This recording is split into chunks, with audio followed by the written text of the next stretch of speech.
อันนี้ลูกจอมนอนอันนี้บ่นี่เด้บ่ลูกนั่งเด้อีลูกนอนแล้วก็การนี่นอนนอนบุญรอดนอนใส่นอนนำแม่นำแม่ติ๊กเออบัดอัน สิถามซะได้พี่น้องบ่ยันบ่ถึกแนวเขา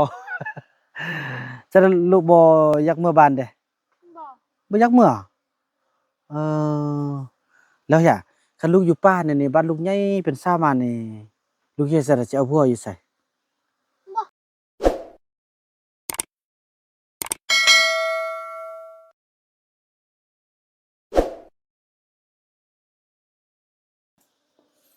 สบายดีท่านผู้ชมเนาะสบายดี FC ของบ่าวผู้นำกันเบิดสู่คู่สู่คนพี่น้องที่ได้มีโอกาสเข้ามารับชมคลิปวิดีโอนี้คลิปวิดีโอนี้จะไปนั่งเล่นนำสาวน้อยอ่าแฮงเผาต้องเหลืองเนาะถือว่ากำลังเป็นสาวพี่น้องเอ้ยเมื่อก่อนเพิ่นผู้เพิ่นอันผู้เพิ่นมักแล้วอยู่ผู้นั้นผู้นอนหันบ่วัดพี่น้องเนาะแต่มื้อนี้บ่าวน่าจะเข้าไปสัมภาษณ์แล้วก็ไปลมเบิ่งว่าเพิ่นสิมักหรือหยังต่างเนาะนี่ทีมงานทางไอ้เฟืองเฮาก็เข้ามาฮอดมาถึงแล้วพู้น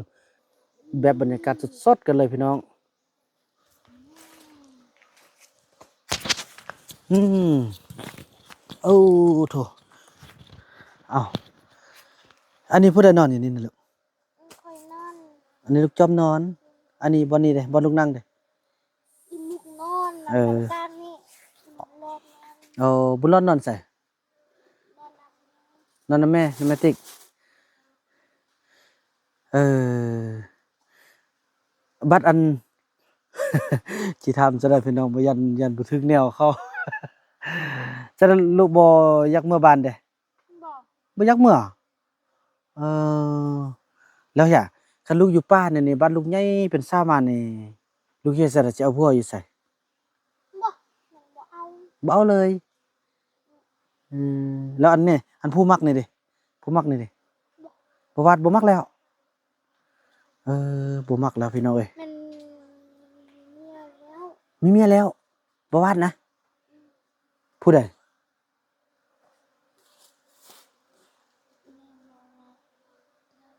พี่น้องได้ฮาก็ฮู้ได้ว่าบ่วาดมีเมียเบิ่งเดี๋ยวไปถามเบิ่งเนาะโอ้มีเมียแท้นึอันบ่วาดนั่นนี่สาวน้อยกำลังเติบโตพี่น้องเอ้ยกำลังเป็นสาวเนาะอนาคตยังยาวไกลเด้พี่น้องเอ้ยอันเป็นจั่งใดก็อันไอ้วาดเป็นจั่งใดก็ฮะไอ้วาดมีเมียแล้วโอ้มีเมียแล้วเอามื้อก่อนลูกลืมมักลูกบ่มักนี่ตอนน้อยลูกมักบ่อย่าดึงลูกอย่าดึงบุญรอด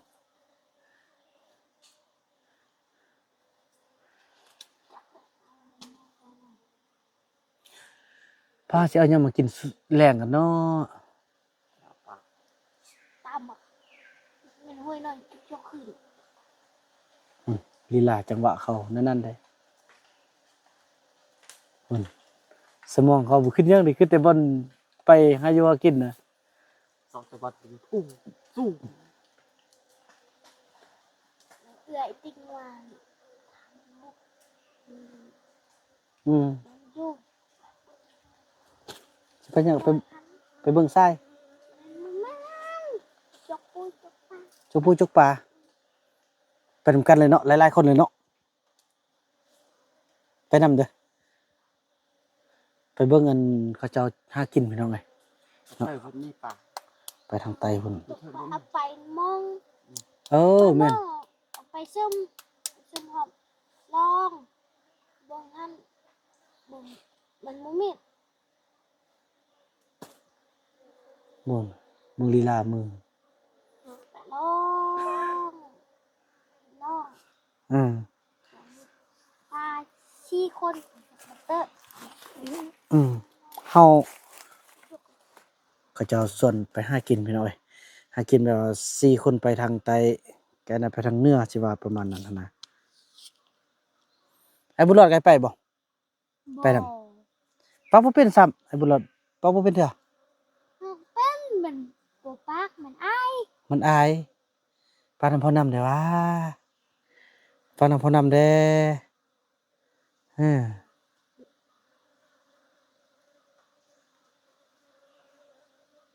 อืม คืนคือมดจากมันไปหาเอาคืนมากิน โอ้ก่อนสินอนตอนแรกเขาได้ไปเอาฟืนมากองไว้เนี่ยโอ้ปากอวยแท้ว่าไอ้บุญรอดนี่โอ้นี่พี่น้องไอ้วาด งอนบุขึ้นนอ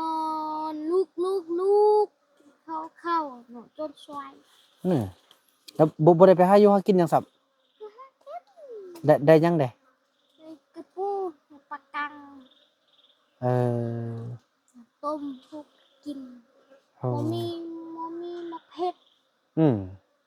เพ็ดมด เพราะเอามาแล้วแหละมาบอกแล้วไอ้เฟืองก็เอามานำเด้อืม ต้มไป เอาก็เลยมีหม้อไอ้ ไป ยืมหม้อ เนื้อหั่นก็เลยมีหม้อ แน่ๆพี่ก็มีชัดแล้วโอ้เริ่มเป็นเศร้าแล้ว มุกไปพุ่นเนาะ ไปหุ่นไปคุณมันนำเลยติ๊ก อืม แรงมานึ่งมา ถือว่าเขากินอยังน้อยเดียว หน่อยเดียวฉัน ไอ้เฟืองเฮาได้มาเข้าได้เด้อ่า ต้องเลยเซออีพ่อเอามาแล้วแหละอัน ต้องกินหันเซอ อืม หันเซอพูดได้มีติด อืมสลาลามันติดบังน่ะนี่ ติดบ้าง ฉันเอา ต้องหันเซอ อืม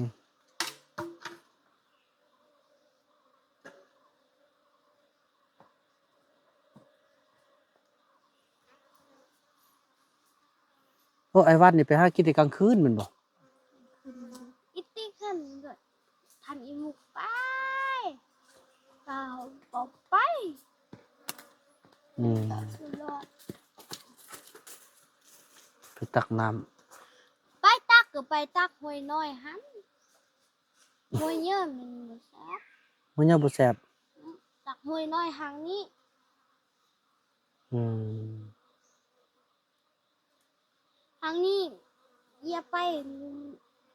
คิดไปให้หันลง ตักเต็มมากิน อืมกินห้วยน้อยหั่นเนาะ หวยน้อย อยู่เด้อป้าก็เย็นดีกว่าเนาะ เย็นนี่ ลูกสาวหัวละ บ่ สักหัว บ่อันนั้นน่ะชมพู อืม อืม มันมีชมพูอันนี้มันมีสักหัวเตา อืมมันสระหัวได้มันมีเห่าคันบ่สระนะเอ้าไอ้วัดยังบ่นุ่งเสื้อ นุ่งเสื้อมันแกะออกมันฮ้อน นี่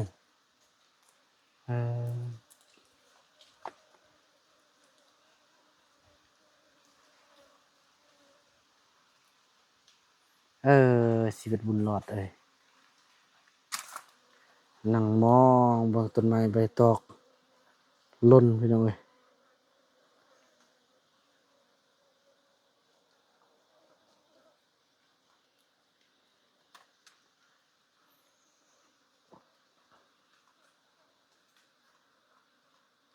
ตื่นที่แม่มา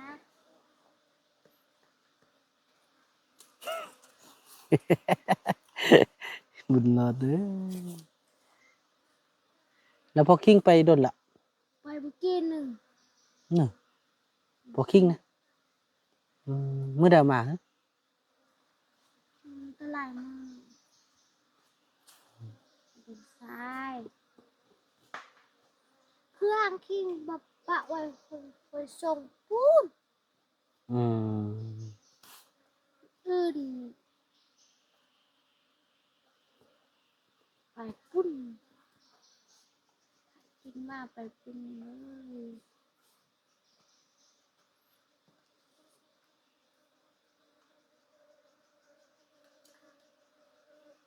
มาห้องไปจีกัน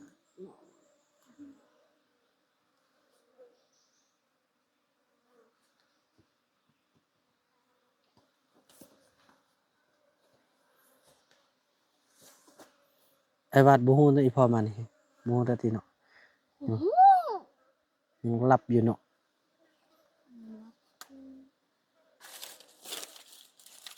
เป็นหยังเออใบตองมาพัน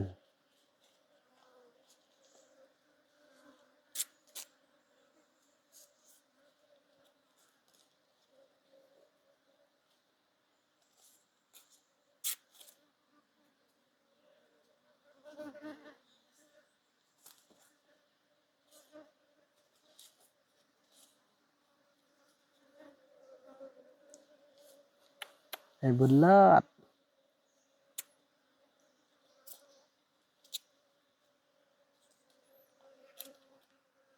อีติ๊กไปตัดไสเนี่ยยานี่ ห้วยห้วยน้อย เออ ห้วยนี่ห้วยนี่ห้วยเยอะ อืม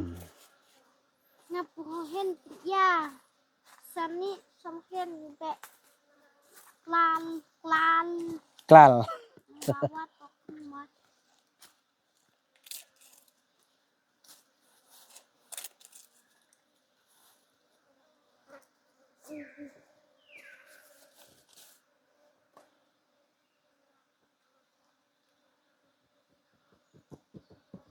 เห็นนะเห็นก้นเห็นอักกระดุรยักษ์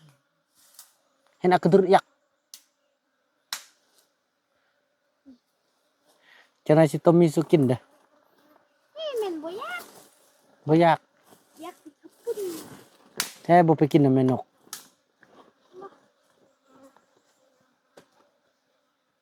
ว้าว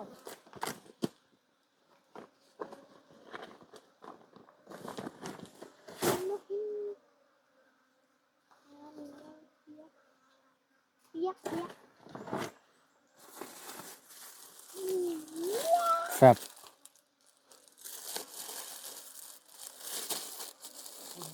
ปั๊บเลยปลาพุ่นเหี่ยวเข้าไปพุ่นอยู่บนดันเก่า อืม พอมานี่บ่ได้พยายามเลยเหรอ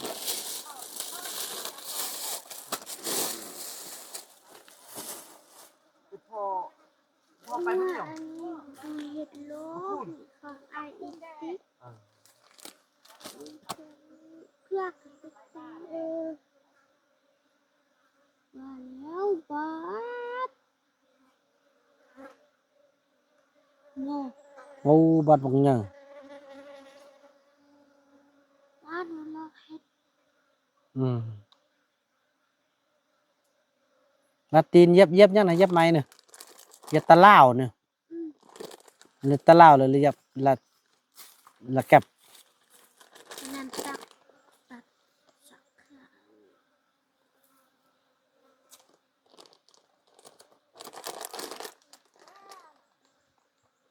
ป้ามื้อแรงนี่เบิ่งเฮาซอกอำตัดเฮาสินอนใช่บ่ นอนห้ามก็ได้ ทำเหี่ยว นั่นแหละอืม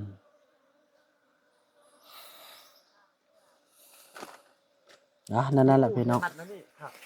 บอกสิซอกบ่ มัดนี่นะ ซอก มั เบิ่ ด ง ตัวนี้มัดตัวนี้ ซอกเบิ่งบนนอนเออ เรียกมาไป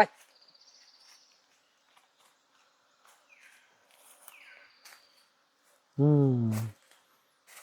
ในที่สุดเขาเจ้าก็ใกล้เข้ากันตึมละเนาะนะ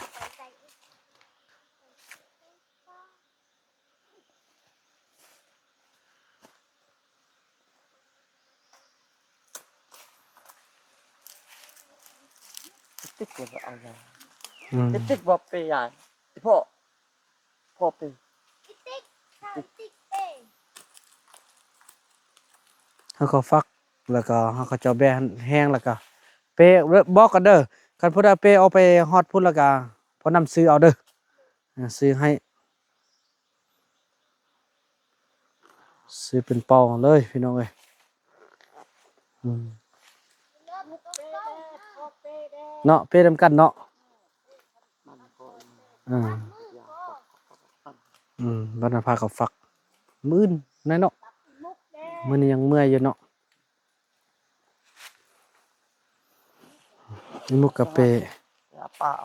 อ่า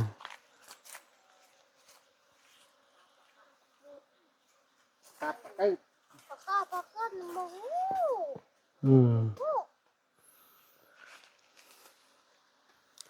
นั่นแหละพี่น้องเนาะถือว่าคลิปนี้ภาพบรรยากาศนี้บ่าวบุญนำจะขอเนี่ยจบคลิปกันไปเพียงเท่านี้ก่อนเนาะแล้วก็พบกันใหม่ในคลิปต่อไปเด้อพี่น้องเอ้ยเบิ่งวิถีชีวิตของพี่น้องพอต้องเรื่องชีวิตจริงยิ่งกว่าละครพี่น้องเอ้ยน่าจะแม่นที่นี่ที่เดียวอยู่ในประเทศลาวที่ยังมีและลงเรือแบบวิถีชีวิตแท้ๆจริงพี่น้องเอ้ยเนาะคลิปนี้บ่าวบุญนำขออนุญาตกล่าวคำว่าสบายดี